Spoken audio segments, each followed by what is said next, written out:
Ya kan? Bagaimana sih prosesnya? Sehingga orang tidak gampang mengatakan kau kayak gini, kau seperti ini, harus kayak gini, tanpa dasar.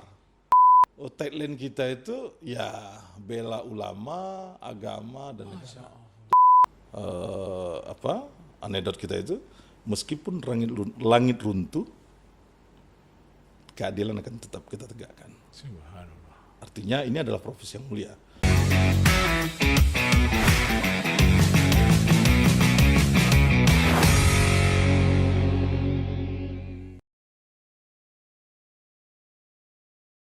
Assalamualaikum warahmatullahi wabarakatuh. Waalaikumsalam warahmatullahi wabarakatuh. Salam sejahtera untuk kita semua. Hari ini, studi podcast kami didatangi oleh salah satu tokoh masyarakat di Sumatera Selatan yang bergelut di banyak bidang. Tapi hari ini saya mau fokus dengan beliau untuk bicara tentang advokasi terhadap masyarakat dan organisasi yang baru didedikasikan di hari Sabtu kemarin tanggal 24 yang begitu meriah dan benar-benar punya kesan mendalam di banyak orang. Kita sapa langsung Ketua Umum Bung Baja Sriwijaya Idasril Tanjung SE SHMM. Assalamualaikum Ustaz. Waalaikumsalam warahmatullahi wabarakatuh. Izin dulu. Ya. Bung Baja Sriwijaya. Ya. Ini namanya saja gagah tapi juga punya makna kesriwijayaan. Apa ini Ustaz? Jadi kesannya itu patriotisme ya. Patriotisme. Bung enggak ya? Bung Baja. Jadi sebenarnya itu kan singkatan. Jadi Bung Baja itu Barisan Advokat Jawara Sriwijaya, karena kita lahirnya di bumi Sriwijaya. Siap. Jadi kita selalu mencintai daerah kita lah kan. Kan gitu. Nah, itu dari penamaan.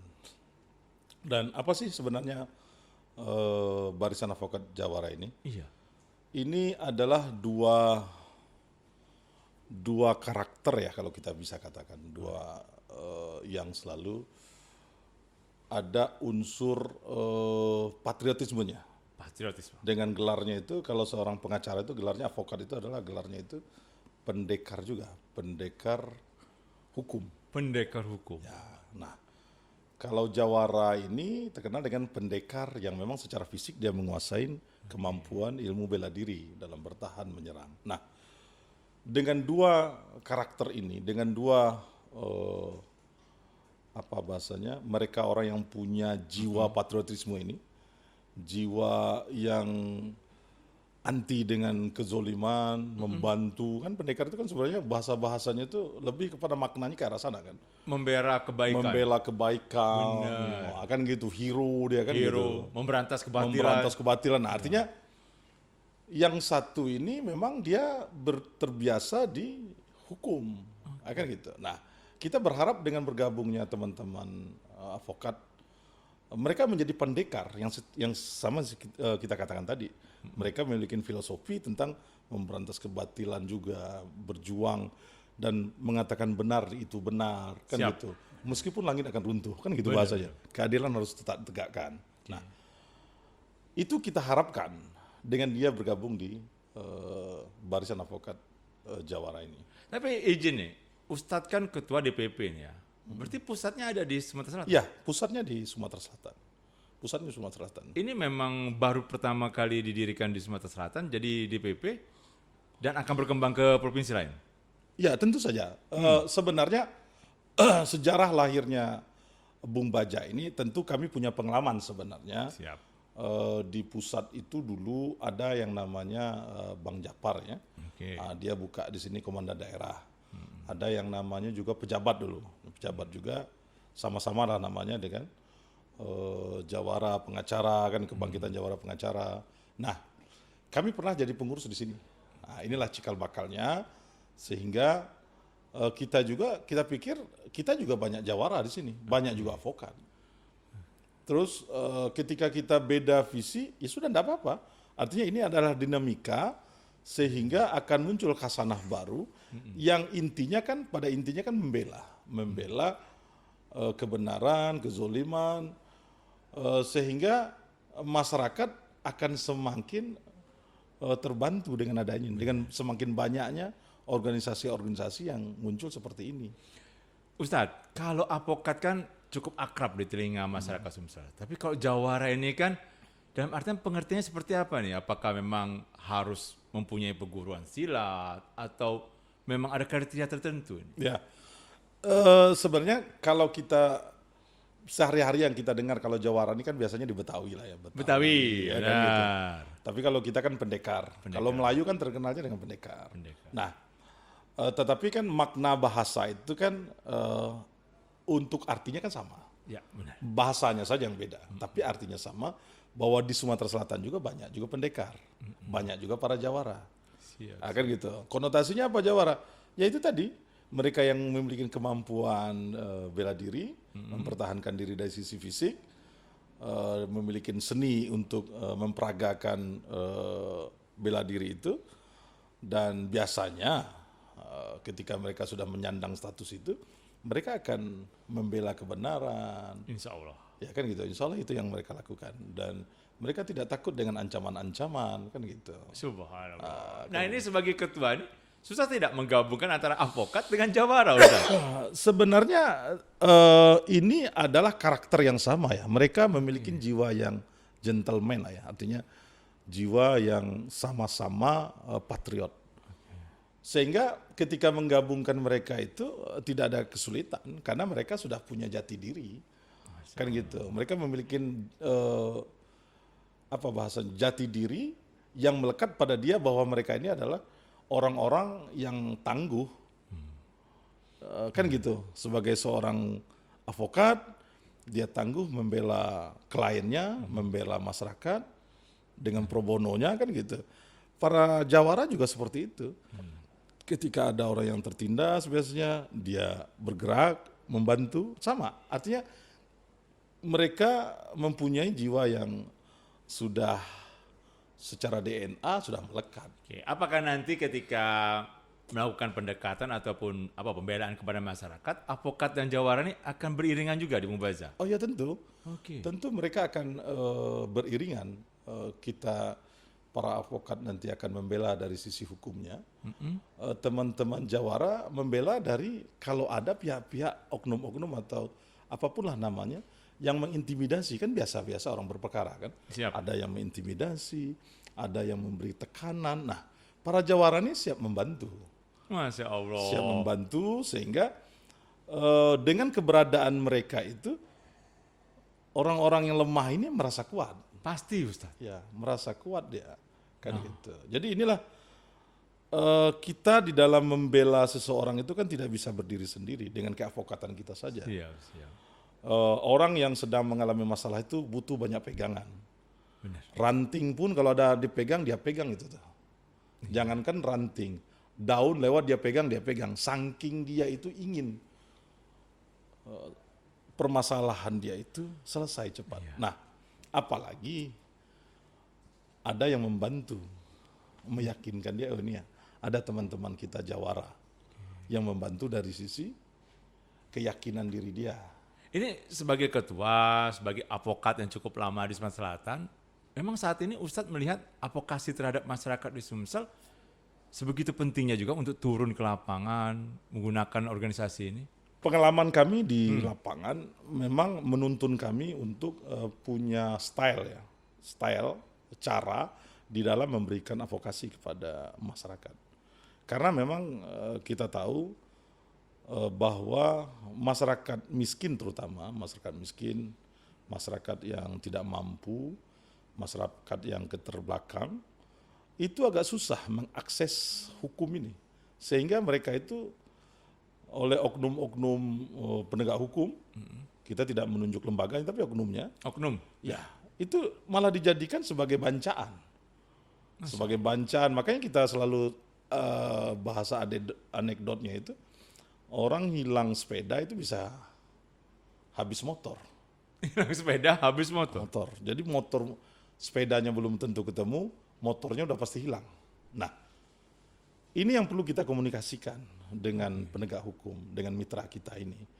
Sehingga masyarakat miskin ini merasakan bahwa mereka juga adalah warga negara Indonesia. Yang mereka juga patuh terhadap aturan negara itu melalui undang-undang. Ya kan gitu. Jadi tidak hanya hukum ini milik orang-orang tertentu, kelompok atau golongan tertentu. Oke. Nah, tapi Ustadz, selain melakukan advokasi, seberapa penting menurut Ustadz pendidikan tentang advokasi di masyarakat? Oke. Makanya ini tanggung jawab kita bersama lah, para penegak hukum khususnya kan, para advokat. Kami nanti Bung Baja akan buat program itu memberikan pelatihan paralegal gratis kepada warga masyarakat, sehingga masyarakat yang baik itu yang memiliki kemampuan ekonomi yang rendah itu bisa ikut. Jadi ketika dia berhadapan dengan penegak-penegak hukum yang lain, dia bisa berdialektika. Minimal dia bisa berdialektika. Dia tahu itu apa itu KUHAP, Kitab Hukum Acara. Ya kan? Bagaimana sih prosesnya? Sehingga orang tidak gampang mengatakan kau kayak gini, kau seperti ini, harus kayak gini, tanpa dasar. Sehingga yang masuk itu adalah unsur kebiasaan. Padahal setiap orang yang disangkakan, diduga, ya kan, Benar. melakukan sebuah perbuatan pidana, itu harus ada tata caranya. Nah, tata caranya itulah di KUHAP, Kitab Hukum Acara Pidana namanya. Ini biar jelas kepada masyarakat Sumsel, sahabat Ngopi Sumsel, ketika ingin memohon bantuan ke Bung Baja Sriwijaya, bisa hubungan lewat di mana, Ustaz? Oh ya, bisa datang ke markas besar kita Di mana, Ustaz? di Simpang Celentang. Wah, strategis itu. Ya, di tengah Simpang Celentang itu ada markas kita di sana. Jadi silakan datang bagi masyarakat yang ingin berkonsultasi, dan itu kita buka gratis. Alhamdulillah, gratis. subhanallah. Dan itu sudah dibuka mulai dari kemarin atau? Oh, sudah lama. Kita Sudah lama? konsultasi gratis itu sudah lama kita buka. Gitu. Dan satu hal yang menarik, Ustadz. Kemarin kan pada saat deklarasi, saya tidak tahu nih apakah ada politik will yang diperlukan oleh Bung Baja terhadap advokasi di Sumsel, memberi dukungan kepada salah satu pasangan calon, Pak Herman Deru dan Ci Ujang. Oke. Itu kenapa, Ustadz? Kita sebuah perkumpulan itu tentu membutuhkan mitra. Nah, mitra kita tentu pemerintah. Siap.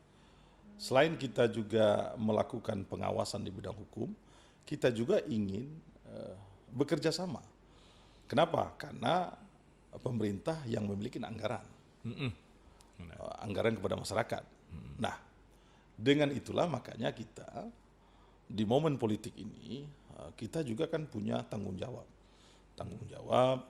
Kita juga punya hak menyalurkan aspirasi kita. Nah, makanya teman-teman bersepakat memberikan dukungan kepada Herman Deru. Karena kebetulan Herman Deru juga jadi ketua pembina kami. Ketua pembina Bung Baja Sriwijaya.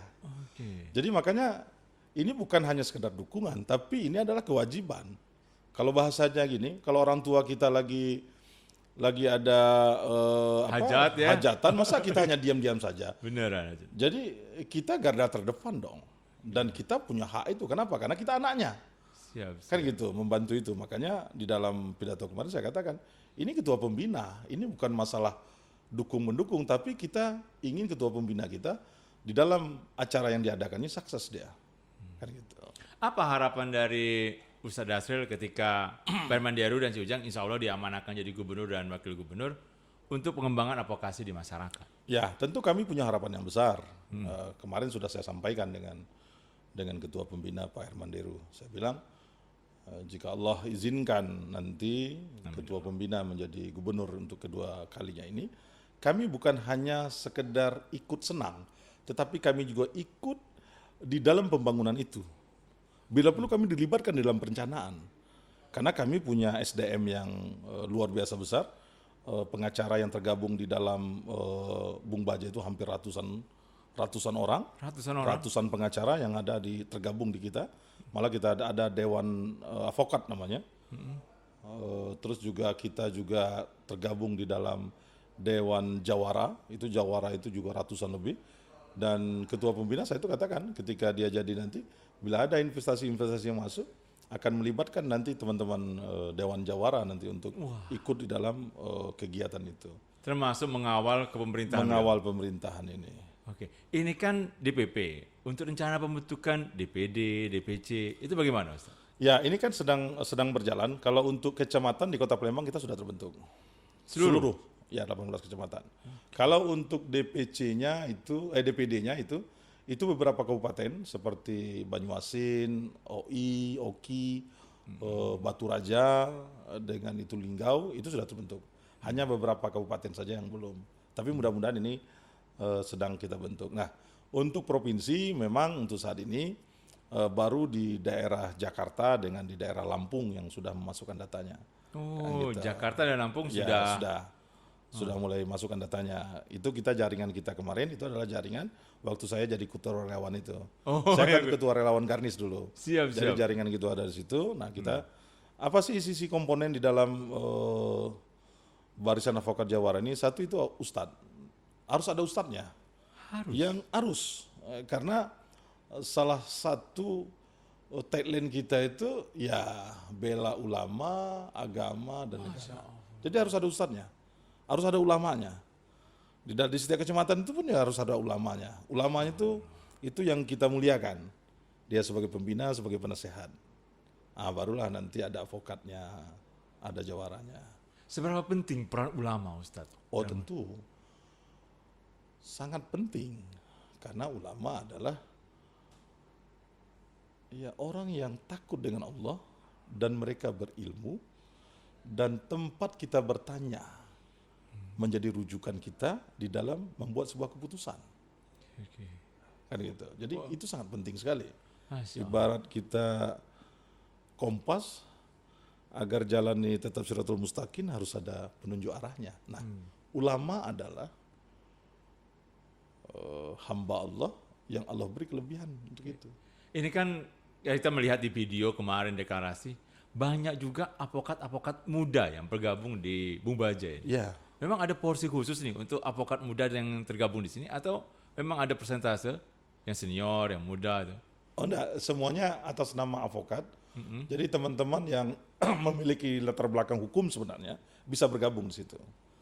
Jadi dia masih magang, terus dia sarjana hukum, terus dia advokat baik junior maupun senior, kita tidak ada pembedaan. Itu adalah kita memandang advokat itu adalah profesi yang sangat mulia dan mereka memiliki dedikasi kepada hukum ini tentang keadilan, kan seperti itu. Jadi kita tidak pernah membedakan. Kalau pengamatan Ustadz untuk saat ini nih di masyarakat ya, advokasi yang dibutuhkan di masyarakat ini di bidang apa nih? Persoalan-persoalan yang sering muncul di masyarakat.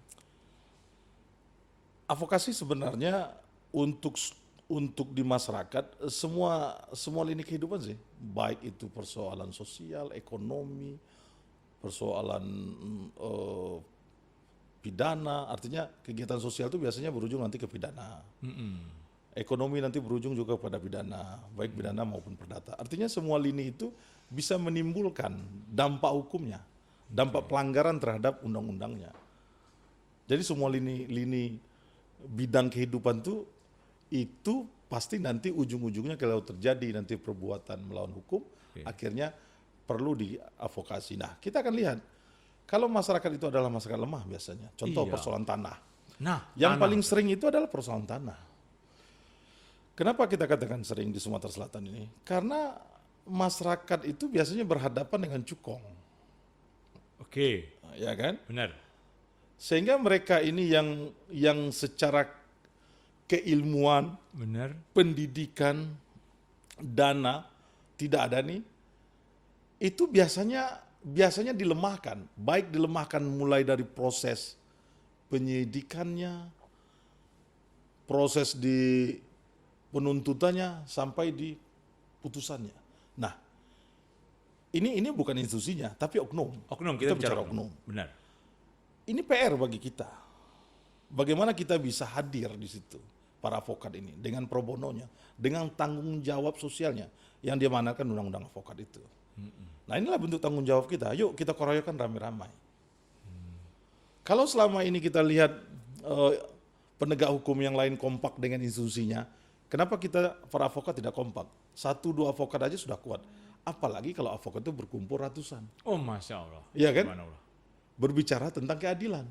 Dan itu pernah kita lakukan waktu menyampaikan sokongan, dukungan kepada Palestina Waktu itu saya dengan Saifuddin yang mengkoordinir kawan-kawan untuk melakukan penyampaian aksi waktu itu dengan toga kebesaran kita, iya kan gitu. Benar.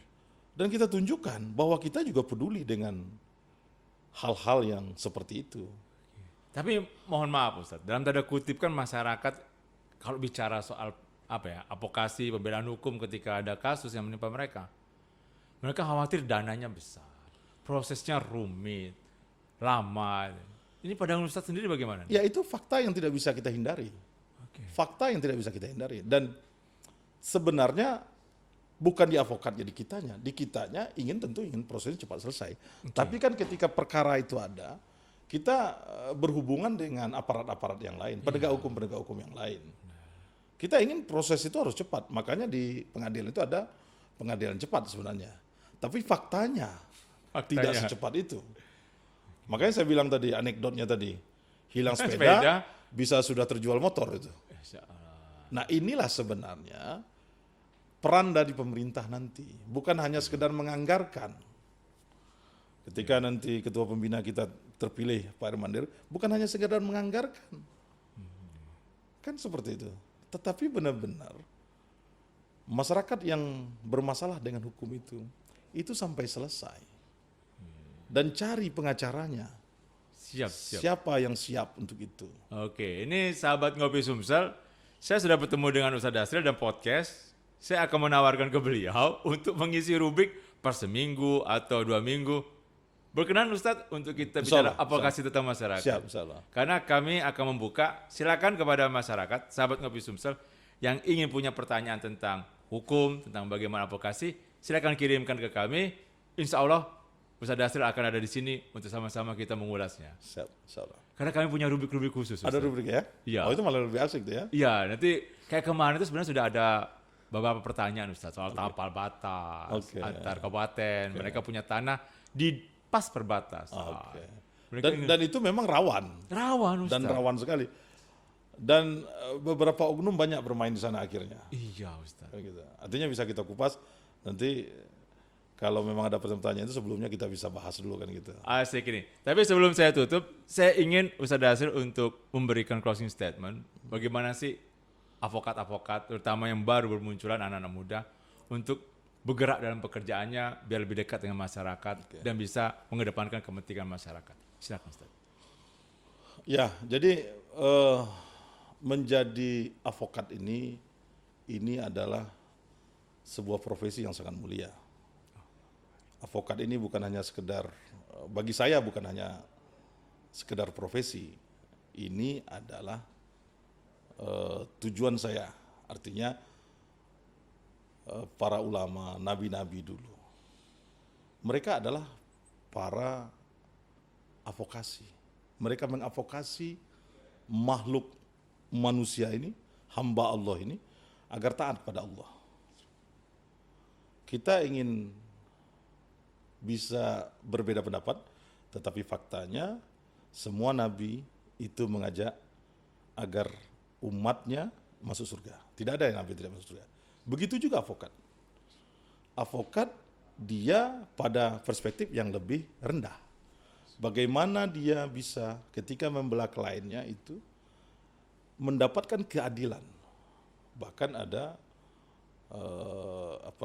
anekdot kita itu, meskipun langit runtuh, keadilan akan tetap kita tegakkan. Artinya ini adalah profesi yang mulia. Kemuliaan ini tentu harus didukung. Didukung dengan keilmuan. Kita harus berilmu.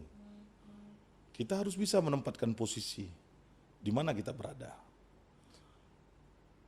Jadi mulia itu bukan karena hadiah. Kemuliaan itu karena memang patut dimuliakan.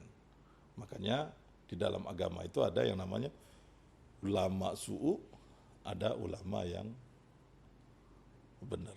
Nah, kita juga berharap di advokat juga seperti itu.